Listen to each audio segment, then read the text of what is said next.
오늘의 수급에는 어떤 힌트가 나왔을까요? 최근 거래대금을 체크를 해보면 코스피와 코스닥 안에서 거래대금 역전 현상이 일어나고 있습니다. 한마디로 코스피 안의 대형주에는 투심이 위축되고 있는 상황이고 반대로 코스닥에 상장되고 있는 중소형주에 투자자들의 관심이 더욱더 높아지고 있는 건데요. 실제로 최근 한 달간 외국인은 코스피 안에서만 1조 원 넘게 매도세를 보였다면 반대로 코스닥 안에서는 5,310억 원가량의 매수세를 보이기도 했습니다. 이 얇아진 거래대금 안에서 어제는 또 어떤 기업을 사들였는지 체크를 해보겠습니다. 기억하실까요? 어제 오전 이 시간에 외국인들 현대 기아차가 매수 상단에 올라왔다라고 체크가 되었는데 종가까지 비슷한 분위기가 연출이 되었습니다. 현대차 기아를 가장 많이 사들였고 그 밖에도 포스코 인터내셔널과 에코프로, 해운주인 HMM까지 5위로 올라온 모습이 확인이 되었습니다. 자, 그렇다면 오늘 오전 9시 47분 기준으로 외국인 어떤 기업에 관심을 두나 체크를 해봤더니 2차전지 포스코홀딩스 금양도 있었고요. 반도체 대장주 SK하이닉스도 체크가 되었습니다. 다만 눈에 띄는 건 뉴페이스 등장일까요? 네이버가 2위로 올라오며 강한 저가 매수 유입의 양상도 체크가 되었습니다. 네, 그렇다면 기관은 어떤 종목에 가장 관심을 보였을까요? 외국인과 온도차가 비슷하죠. 기아와 현대차를 역시나 강하게 매수하는 모습을 보였고요. 그 밖에도 SK하이닉스, 에코프로비엠, 2차전지와 반도체 대장주를 각각 담은 모습. 또한 최근 외국인이 연속성을 보이며 사들였던 바이오 기업 알테오젠을 이번엔 기관이 강하게 매수하는 모습이 어제는 확인이 되었습니다.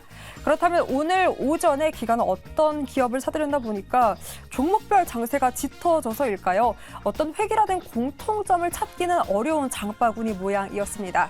먼저 외국인이 네이버를 사들였다면 기관은 카카오를 가장 많이 사들이고 있었고요. 그 밖에도 롯데 관광개발, CJ, 그리고 현대해상 보험주, 신재생 쪽인 OCI 홀딩스도 함께 매수하는 모습이 확인이 되었습니다.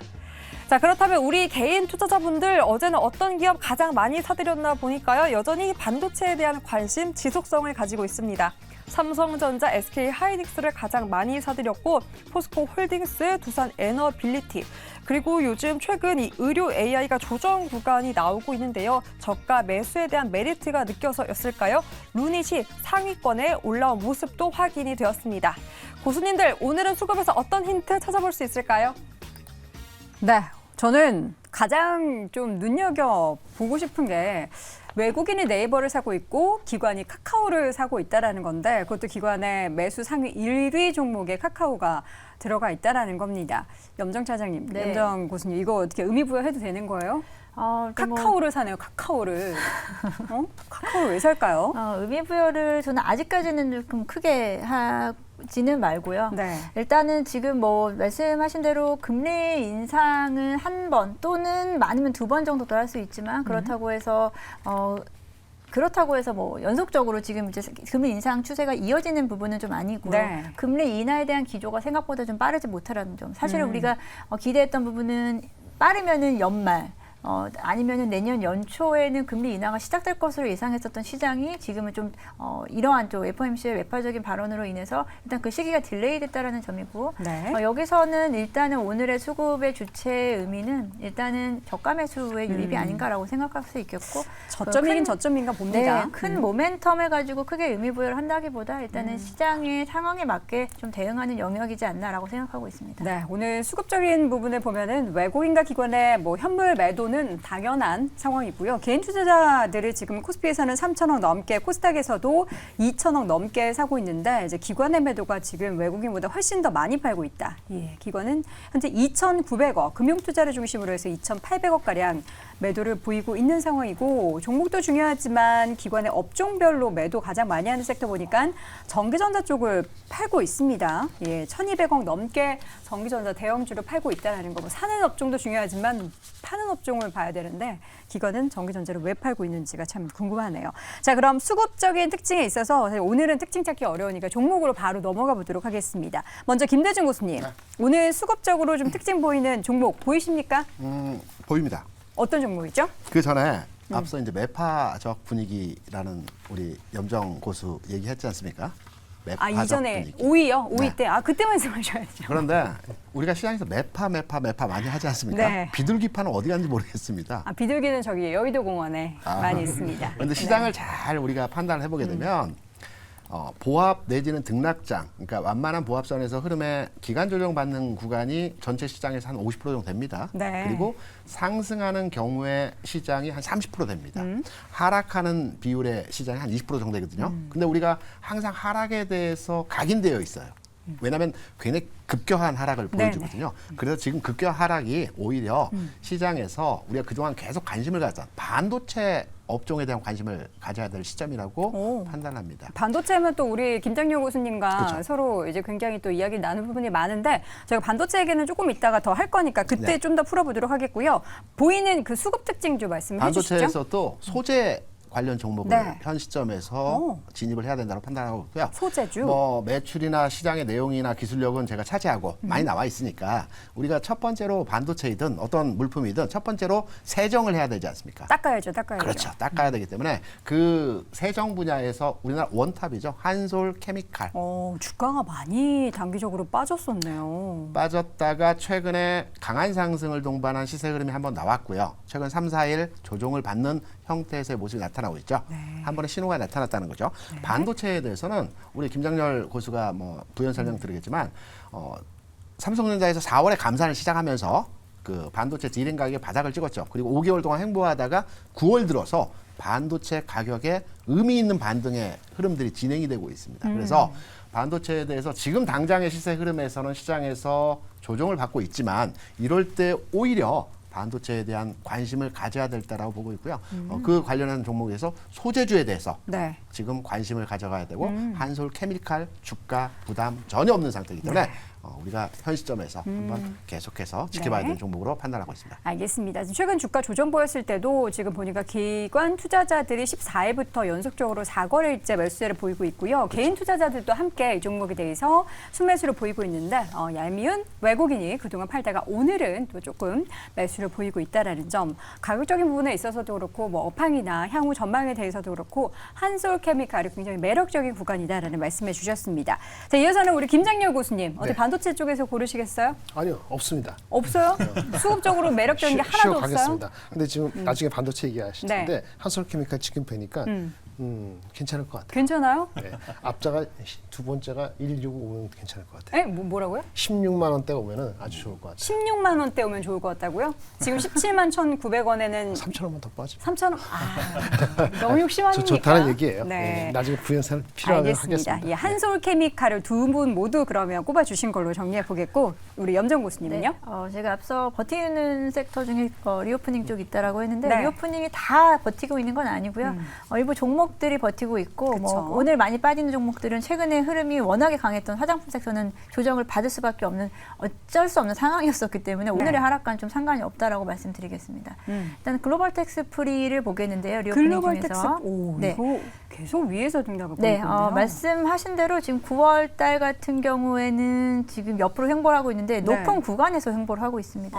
계속해서 신고가를 뚫고 가려고 하는 움직임이다라고 저는 파악을 하고 있고요. 네. 글로벌 텍스 프리 같은 경우에는 실적입니다. 실적에 대한 부분으로 가져가셔야 되는 종목인데 뭐 중국 단체 관광객들의 이제 허용이 본격적으로 이입되는 것은 이제 9월 말이다라고 좀 보고 있거든요. 지금 저도 이제 오면서 우리 매경 오면서 명동을 지나왔는데 정말 관광객들이 많이 보이더라고요.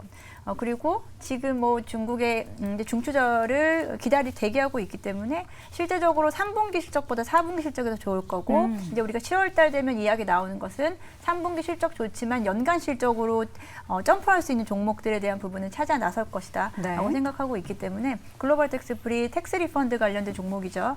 최근에 같은 경우에는 뭐 백화점이라든지 그리고 올리브영 독점 계약을 맺음에 따라서 이에 대한 이쪽에서 매출 비중이 늘어나고 있는 상황이고 분기 실적으로 좀 확인하게 되면은 분기 실적 기준으로는 일단 작년 4분기부터 이제 흑자 전환으로 돌아섰는데 뭐 계속해서 영업이익단 기준으로 해서 뭐 올해 3분기 역시도 서프라이즈 나올 것으로 좀 예상을 하고 있습니다. 최근 기관들의 수급을 확인해 보면은 한 달 가까이 기관들은 연속 매수하는 모습을 좀 보여주고 있고 말씀드린 대로 지금 구간 행보는 좀 하고 있습니다만 절대 또 빠지지도 않는 종목 중에 하나고 오늘같이 좀 어려운 시장에서도 잘 버텨내고 있는 종목이지 않나라고 보고 있습니다. 네, 글로벌 텍스프리 그러니까 이제 리오프닝 관련한 종목들 중에서도 굉장히 잘 버텨내고 있는 종목이고요. 오늘장에서도 주가가 1.6% 오르는데 와 수급을 보니까 정말 매력적입니다. 와. 근데 저는 너무 높이 올라가지고 네. 이런 종목은 제가 사면 떨어질까봐. 그러면 사지 말고 좀 기다리셨다가 저는 떨어지면 사시는 우리가 이제 기관 지켜보도록 투자자들이 하겠습니다. 사는 종목들에 관심이 많지 않습니까? 근데 기관 투자자들 동향을 보게 되면 특징이 어때요? 통상적으로 증권사, 그러니까 금융투자라고 하는 증권사에서는 주로 아비트리적으로 차익 거래를 많이 합니다. 그래서 의미 없고요. 네. 눈여겨봐야 될 기관 투자자라고 하면 사모하고 연기금 매매를 봐야 돼요. 연기금은 대부분 OEM을 줍니다. OEM을 준다면은 따로 이제 네. 하청을 넘겨서 자문사에 주로 많이 주거든요. 그쵸. 그래서 자문사들은 연기금 자금을 받기 위해서 굉장히 열심히 매매를 합니다. 수익 나는 목적으로의 투자를 하기 때문에 그럼요 수익 나야죠. 그래야 다음에 또 받기 때문에. 그렇죠. 그래 운용 열심히 보수를 해야죠. 받고 성과 보수를 받아서 회사가 운영이 되기 때문에 네. 그래서 매매를 굉장히 잘하거든요. 그럼요. 그래서 연기금에서 사는 종목, 연기금에서 매수할 때 요 포인트를 잡아서 중소형 종목들은 대응을 하시면 분명하게 연기금에 매집을 해서 이건 자문사에서 매집을 하는 거거든요. 그런데 네. 이거 어떻게 알아요? 연기금에서 사는지? 우리가 매매 동향표에 보면 세부 사항에 다 나옵니다. 그래요? 네, 내용들이 나오기 때문에 그런 부분들도 참고하셔가지고 네. 해당 종목에 대한 분석하고 투자를 하시게 되면 좀 더 효율적인 투자가 가능할 걸로 판단되죠. 지금 그럼 말 나온 김에 한솔케미칼을 제가 한번 보고 있는데요. 네. 한솔케미칼은 지금 보니까 기관 수급 들어올 때 기타 법인 쪽에서 많이 잡히고 네. 사모펀드 쪽에서 많이 그렇죠. 잡히고 연기금 쪽에서는 샀다 팔았다를 하는데 이거 어떻게 해석해야 돼요? 사모펀드는 우리가 말하는 보통 자문사 네. 그리고 일부 사모 운용사를 말하거든요. 연기금과 마찬가지로 수익률 위주로의 운용을 하는 회사들이거든요. 자문사 운용사가 네네. 수익률이 곧 회사의 가치니까. 그래서 이쪽에서 하는 것도 관심을 가져야 하고 좀 전에 기타법인이라고 하시죠. 네. 기타법인은 수협이나 농협이나 이제 이금융권 기관들이 이제 매수를 하는 건데 여기서는 수익률보다는 회사의 계정 차원에서 운용을 하는 거기 때문에 특정하게 종목들이 움직이지는 않습니다. 그럼 보통 이제 사모펀드는 연기금 쪽에서의 수급이 좀 주가의 단기적인 시세에 대해서 좀 크게 영향을 미친다라고 정리하면 되나요? 매집을 해서 이후에 주가 쭉 올라가는 경향의 종목들이 많습니다. 알겠습니다. 또 꿀팁으로 수급의 기관 내에서 어떤 주체들이 매수를 하는 게 향후의 주가 움직임에 대해서 조금은 그 방향성을 볼 수 있는지 확인을 해보도록 하겠고요. 박소 교수님 혹시 있으실까요? 네, 뭐 오늘은 게임하고 컨텐츠 게임 예, 컨텐츠 강하죠. 딱 두 개를 볼 수 있는데 네. 하나는 내리고 하나는 올렸습니다. 하나 내린 거부터 이야기하면 하이브. 야, 근데 BTS랑 이제 7명 모두 계약을 의리가 이번에, 대단합니다. 네, 했습니다. 그러니까 했으면 보통 올라야 되지 않습니까? 그런데 뉴스에 팔아랄까요? 근데 그러게요. 뉴스 전에도 안 올랐어요. 네, 그래서 이게 그 BTS의 영향력이 지금 좀 약한 거 아니냐 이런 식으로 지금 시장이 받아들인 거 아니냐 이렇게 보고 있는데 왜냐하면 이제 군대를 일부는 가고 일부는 안 가고 그래서 완전체가 되려면 2025년 이후가 돼야 되는데 어쨌든 재계약은 했고 이런 상황이 벌어지다 보니까 주가 입장에서 놓고 보면 완전체 될 때까지 좀 기다려야 되지 않나 이런 게 있고 그래서 그 다음에 있는 보이그룹에서도 또 이제 군대 이야기가 또 있거든요. 그러니까 이런 이야기들 때문에 주가에 조금 영향을 받지 않나 이거 하나 봤고요. 네. 그러니까 호재에도 안 오른다. 이게 첫 번째고 두 번째 게임주에서는 위메이드 당연하죠. 네. 위메이드 그동안 굉장히 힘들었지 않습니까? 근데 그렇죠. 그 위메이드가 드디어 이제 영업이익에 연간 1,000억씩 따박따박 꽂히는 이번 너무 계약을 부러워요. 했다. 저도 누가 네. 1,000억씩 꽂아줬으면 좋겠는데. 네. 이게 근데 이제 미래의 전설 때문인데요. 미래의 전설을 가지고 이제 액토즈 게임즈는 이제 그 중국 회사의 자회사입니다. 이 액토즈 게임즈하고 이제 위메이드가 서로 이제 분쟁이 일었던 거는 네. 중국에서의 판권을 가지고 누가 독점권을 가지냐 이야기를 했는데 자 그러면 이제 액토즈 게임즈가 독점권을 가지게 대신 거기에 상응하는 대가로 연간 1,000억씩 그래서 5번 줄게. 그러니까 그러면 앞으로 5년간은 위메이드가 1,000억씩 따박따박 들어오니까 그쵸. 와, 이거 좀 좋은 호재다. 이렇게 하면서 오늘 주가가 강세를 보였습니다. 네. 전체적으로 일단 뭐 이런 좋은 호재성 뉴스도 있었고요. 또 수급적으로도 지금 보니까 위메이드 쪽에 있어서 좀 긍정적인 움직임들이 향후에도 나타나게 될지가 좀 기대가 되는데 일단은 외국인과 기관이 현재 위메이드의 주가 상승에 힘입어서 이 기회다 싶어서 좀 약간 파는 것 같기는 해요. 근데 다시금 이런 모멘텀으로 수급이 돌아서는지 여부도 잘 체크해 보시면 좋을 것 같고요. 오늘장 수급 관련해서 네 분의 의견 다시 한번 정리해 보겠습니다. 김대중 고수는 한솔케미칼, 요거 이제 김장료 고수님도 긍정적으로 보셨고요. 박소 고수는 게임과 컨텐츠, 염정 고수는 글로벌 텍스프리 말씀을 해주셨습니다. 자, 오늘 장 탑5 이어지는 3위 주제 확인해 보시죠.